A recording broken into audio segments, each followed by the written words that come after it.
Chief adviser আবার সবাই তার কলিগদেরকে ধন্যবাদ দেন এবং উনি বলেন যে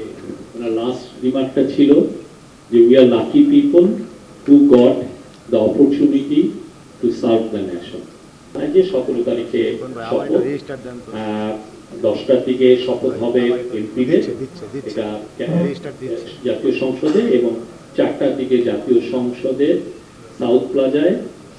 ক্যাবিনেট মানে ইনকামিং প্রাইম মিনিস্টার এবং ওনার ক্যাবিনেট শপথ গ্রহণ করবেন। ফরেন মিনিস্টার এই মিটিংয়ে জানান যে সার্কভুক্ত দেশ যেটা 7টি দেশ আছে তাদের সব ফরেন মিনিস্টারদেরকে ইনভাইট করা হয়েছে এবং এট দ্য সেম টাইম কাতারের ফরেন মিনিস্টারকে ইনভাইট করা হয়েছে।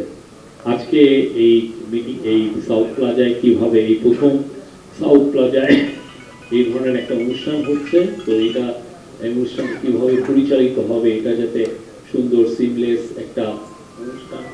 পরিচালিত হয় সেই জন্য আজকে বিএনপির 3 জনের কমিটির সাথে মিটিং আছে, তারা এই বিষয়ে বিস্তারিত আলোচনা করবে।